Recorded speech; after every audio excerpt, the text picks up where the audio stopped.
नमस्कार दोस्तों। कई जगह लोगों ने मेरे से चर्चा की कि उम्र के साथ साथ मेरी भूख कम होती जा रही है, तो कुछ आसन या प्राणायाम इस तरह से बताइए जिससे कि भूख हमारी ठीक रहे, कम न लगे। तो हमने आज की चर्चा में दो आसन और दो प्राणायामों को रखा है जिनको आप नियमित करने से अपनी भूख को बढ़ा सकते हैं। तो पहले पादोत्तान आसन। पादोत्तान आसन के लिए आप बहुत आसानी से किया जा सकता है क्योंकि इसको अपने बेड पर भी कर सकते हैं। जमीन पे नहीं लेट पाते तो अपने बेड पे लेटे लेटे भी कर सकते हैं। करने की प्रक्रिया है कि आपको हाथ और पैर दोनों दिखें। थोड़ा सा अच्छा हो जाता हूं। इस प्रकार से आप लेट जाइए पीठ के बल। दोनों हाथों को सिर की ओर सीधा कर लीजिए। इस तरह से सीधा करने के बाद आपको क्या करना है कि अगर राइट वाला पैर है तो लेफ्ट वाला हाथ यानी दायां पैर और बायां हाथ धीरे धीरे धीरे धीरे ऊपर आकाश की ओर ले जाएं। नीचे वाले हाथ पैरों को खींच के रखें और लगभग दोनों ही हाथ और पैर 90 डिग्री पर आ जाए। यहां पर आकर थोड़ी देर तक रोकें और फिर धीरे धीरे ही वापस आए। क्रिया धीरे धीरे करनी है। बहुत ही आसानी से पृथ्वी पर पैरों को रखना, पटकना नहीं है। अब यही क्रिया दूसरी तरफ से, यानी कि अगर आप लेफ्ट वाला पैर लेंगे तो राइट वाले हाथ को ऊपर ले जाएंगे धीरे धीरे करके और सीधे न आकाश की ओर जब हो जाए, यानी कि पैर हमारा पंजा आकाश की ओर तना हुआ हो, उंगलियां मिली हुई हो, हाथों की अंगूठे मिले हुए हो, तो ये भी आकाश की ओर तने हुए हो, हाथ कंधे की सीध में और पैर जंघा की सीध में।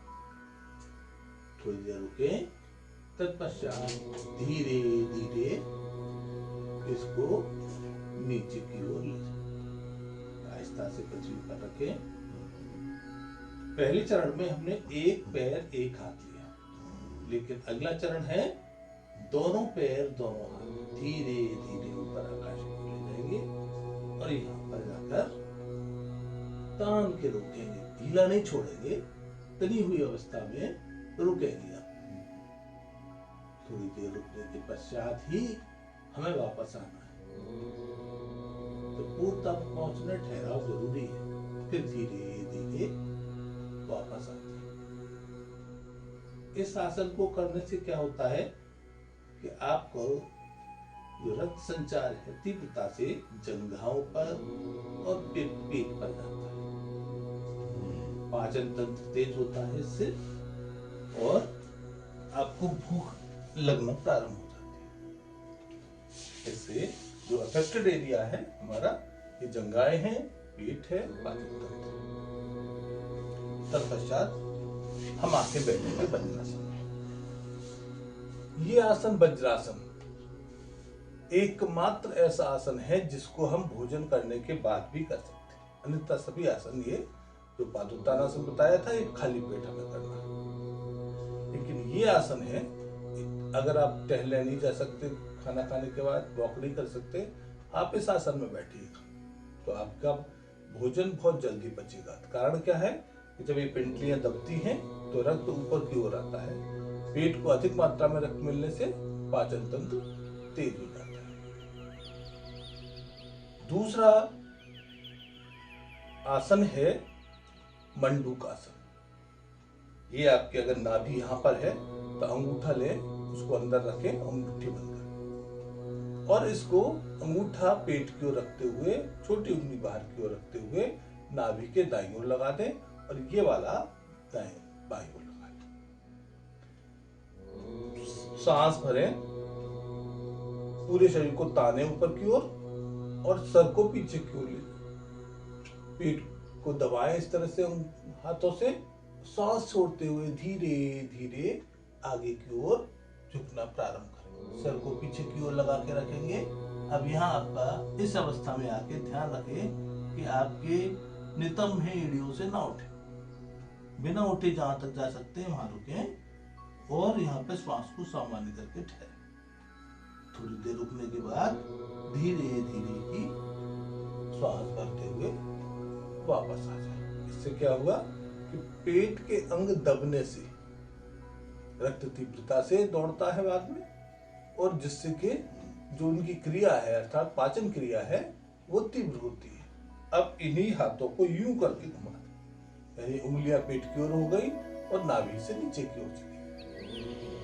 दूसरी अवस्था में फिर से श्वास भरें, सबको पीछे ले जाए, सांस छोड़ते हुए धीरे धीरे आगे की ओर छूटते जाए। पेट पर दबाव बढ़ता जाएगा, लेकिन यहाँ ध्यान रहे एड़ियां नितंब न छोड़ो। और यहाँ पर आने के बाद थोड़ी देर ठहराव, रुके, धीरे धीरे श्वास भरते हुए वापस आए। ये दूसरी अवस्था होगी मंडूकासन। तीसरी अवस्था है, इसमें एक कप सा बना ले और उसको नाभि के ऊपर रख दे, यानी नाभि न दबे, नाभि के चारों ओर का भाग दबा हुआ है। अब दूसरा हाथ उसके ऊपर रख ले, फिर से श्वास भरे, फिर से शरीर को ताने, सर को पीछे ले जाए, श्वास छोड़ते हुए हाथों को दबाव पेट की ओर रखते हुए धीरे धीरे आगे की ओर, यहाँ जाके जब पूर्णता पे पहुंच जाए, यानी एड़ियां नितंब से स्पर्श करती रहे, सर आपका पीछे की ओर रहे, या श्वासों को सामान्य करके रुके। श्वास भरते हुए धीरे धीरे वापस।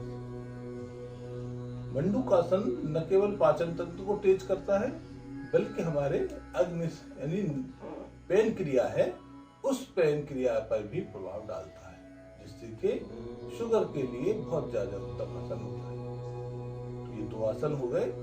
अब दो प्राणायाम की बात करते हैं। प्राणायाम के लिए वैसे तो सर्वोत्तम भी यही है कि पद्मासन में बैठा जाए, लेकिन आप पद्मासन में नहीं बैठ सकते, कोई बात नहीं, आप सुखासन में जैसे बैठ सकते हैं वैसे बैठे। सुखासन में नहीं बैठ सकते, कुर्सी पे बैठ जाइए। शर्त बस यही है कि आपकी रीढ़ सीधी हो, गर्दन सीधी हो। रीढ़ गर्दन सीधी होनी चाहिए। दोनों हाथ घुटनों पे रख ले, कुर्सी पे बैठे हो तब भी दोनों हाथ घुटनों पे हो। अब थोड़ा घुटनों को कस के पकड़ लो। तो पहला तो हम बहुत आसान वाला प्राणायाम बताते हैं, लंबे गहरे श्वासों का अभ्यास। क्योंकि जब लंबे गहरे श्वास हम लेते हैं तो शरीर को ऑक्सीजन पूरी भरपूर मात्रा में मिलती है, जिससे कि हमारे शरीर का प्रत्येक अंग, प्रत्येक अवयव को ऊर्जा मिलने के कारण वो पूरी क्षमता से कार्य करना प्रारंभ करता है। तो लंबे गहरे श्वास करने का क्या मतलब है कि हम पूरे दिन में श्वास लेते समय जितनी वायु भरते हैं उससे ज्यादा वायु भरना है, अधिक वायु भरना है, अधिक नहीं निकालना है। जब निकालें तो पूरे के पूरे लंग्स रिक्त हो जाए वायु से। और इस क्रिया को बहुत धीरे धीरे करें, बिना ध्वनि के, बिना आवाज के। तीनों अवस्था पर ध्यान रखना है। धीरे धीरे सांस भरना शुरू करें,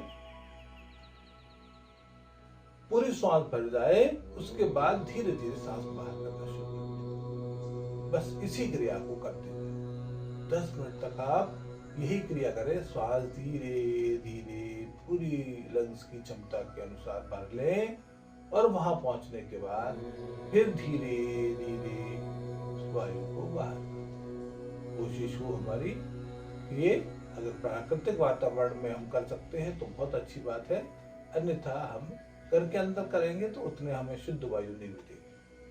तो ये लंबे गहरे श्वास से हमें ऑक्सीजन की मात्रा जब ज्यादा मिलेगी तो हमारे प्रत्येक अंग, और उसमें पाचन तंत्र भी शामिल है, वो हमारा बहुत अच्छे से कार्य करना शुरू है। दूसरा प्राणायाम है अग्निसात प्राणायाम। इस प्राणायाम में हमें क्या करना है, घुटने कस के पकड़े हुए हैं और हमको पेट को आगे पीछे करना है। कब करना है? जब हम वायु रहित हो हमारे लंग्स, क्योंकि जब हमारे लंग्स में वायु नहीं होगी तो जब पेट अंदर ले जाएंगे तो उसको स्पेस पूरा पूरा मिलेगा। अगर हमारे लंग्स में वायु भरी हुई है तो पेट अंदर जा ही नहीं पाएगा। तो क्या करना है, पहले श्वास को पूरा बाहर कर देना है। जब श्वास बाहर हो जाए तो प्रयास पूर्वक यानी शक्ति के साथ पेट को अंदर की ओर दबा देना है। जब उसको अंदर दबा के रखेंगे तो क्षण रुकने के बाद सीधे पेट को ढीला छोड़ दीजिए। बाहर लाने के लिए कोई प्रयास मत करिए, स्वतः ही पेट अपने आप बाहर आ जाएगा। फिर प्रयास पूर्वक अंदर ले जाए, फिर ढीला छोड़ दें, फिर प्रयास पूर्वक अंदर ले जाए, फिर ढीला छोड़ दें। और इस प्रकार से जब तक सांस आपकी बाहर है तब तक ये आवृत्ति दोहराते हैं। जैसे ही आपको लगे सांसों में घुटन, आप पहले श्वासों को सामान्य करेंगे, फिर दूसरी आवृत्ति करेंगे। एक आवृत्ति देखिएगा, सांस भरी, पूरी सांस हम खाली करते हैं।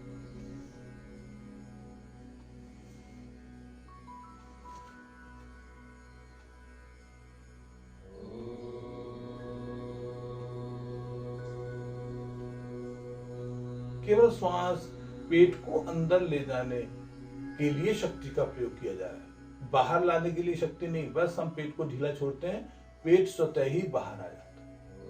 तो इस क्रिया को भी 10 मिनट तक आप करिएगा, क्योंकि उसमें बीच बीच में आपको सांसों को सामान्य करना भी पड़ेगा। यानी कि कम से कम 4-5 आवृत्ति इस प्राणायाम की है। इस प्राणायाम को करने से भी पाचन तंत्र हमारा तीव्र होता है, जिससे कि हमें भूख लगने की समस्या का समाधान हो जाता है। तो आज के लिए इतना ही। आशा है आप इस पर अमल करेंगे और लाभान्वित होंगे। धन्यवाद। आपसे उम्मीद है कि आप इस चैनल को देखेंगे, लाइक करेंगे, शेयर करेंगे, लेकिन सब्सक्राइब जरूर करेंगे।